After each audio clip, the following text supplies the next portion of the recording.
بسم اللہ الرحمن الرحیم۔ جی آج میں آپ سے شیخ الحدیث حضرت مولانا سید غلام نبی شاہ صاحب کی زندگی کے بارے میں بتانے جا رہا ہوں۔ شیخ الحدیث حضرت مولانا سید غلام نبی شاہ صاحب 1936 میں بٹل کے گاؤں کھن میں پیدا ہوئے۔ علم دین حاصل کرنے کے لیے بٹل سے راولپنڈی کا سفر پیدل کیا۔ دارالعلوم تعلیم القرآن پنڈی میں داخلہ لیا، کچھ کتابیں وہاں پڑھیں اور دورہ تفسیر شیخ القرآن حضرت مولانا غلام اللہ خان صاحب سے کیا۔ اس کے بعد صرف نحو پڑھنے کے لیے کامرا گئے۔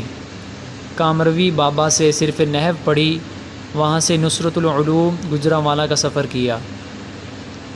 امام اہل سنت حضرت مولانا شیخ سرفراز صفدر صاحب رحمۃ اللہ علیہ تعالی سے قرآن کریم ترجمہ و تفسیر کے ساتھ پڑھا۔ اس کے بعد قلعہ دیدار سنگھ جامعہ محمدیہ میں اکثر کتابیں پڑھیں۔ بیضاوی شریف استاد حضرت مولانا رسول خان صاحب رحمۃ اللہ علیہ سے پڑھی۔ 1963 میں جامعہ صدیقیہ گجرانوالہ میں جامع المعقول والمنقول شیخ الحدیث حضرت مولانا قاضی شمس الدین رحمۃ اللہ علیہ سے دور حدیث شریف پڑھا۔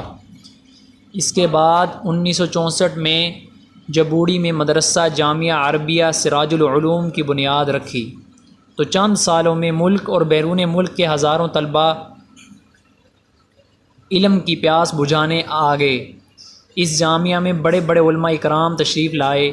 شیخ القرآن مولانا غلام اللہ خان صاحب، شیخ الحدیث مولانا عبداللہ درخواستی صاحب، مفکر اسلام حضرت مولانا مفتی محمود رحمۃ اللہ صاحب، خواجہ خواجگان حضرت مولانا خواجہ خان محمد صاحب، مولانا منظور احمد چنیوٹی صاحب، شیخ سرفراز صفدر صاحب، مفتی نظام الدین شامزئی صاحب، شیخ الحدیث مولانا حسن جان صاحب، قاضی شمس الدین صاحب، ڈاکٹر حبیب اللہ مختار شہید رحمۃ اللہ تعالی صاحب، ڈاکٹر شیر علی شاہ صاحب، شیر سرحد مولانا غلام غوث ہزاروی رحمۃ اللہ علیہ صاحب، حضرت مولانا عبد المجید ندیم شاہ صاحب، مولانا عبد الشکور دین پوری صاحب، علامہ ضیاء الرحمن فاروقی شہید رحمۃ اللہ علیہ، علامہ علی شیر حیدری شہید رحمۃ اللہ علیہ، علامہ ڈاکٹر خالد محمود سومرو شہید رحمۃ اللہ علیہ، مولانا اعظم طارق شہید رحمۃ اللہ علیہ، مولانا ڈاکٹر عبد الرزاق سکندر صاحب، مفتی ظرفعلی خان صاحب، مولانا طارق جمیل صاحب اور بہت سارے مشائخ تشریف لائے۔ حضرت شاہ صاحب کے 3 فرزند ہیں، حضرت مولانا سید شاہ عبد القادر صاحب، حضرت مولانا سید شاہ عبد العزیز رحمۃ اللہ علیہ، جناب سید عبداللہ شاہ صاحب۔ 1964 سے جمعیت علماء اسلام سے وابستہ ہوئے۔ قومی اسمبلی اور صوبائی اسمبلی کا الیکشن جمعیت کے ٹکٹ پر لڑتے رہے۔ آپ جمعیت علماء اسلام کے مرکزی نائب امیر بھی رہے۔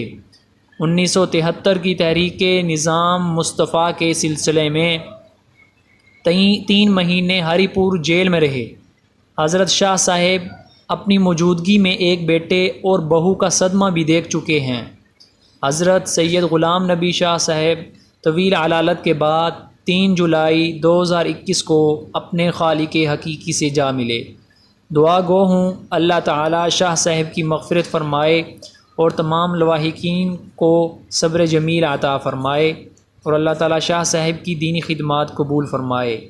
ان کی نماز جنازہ آج 4 جولائی 2021 بروز اتوار کو 1 بجے ٹھاکرہ اسٹیڈیم میں ادا کی گئی۔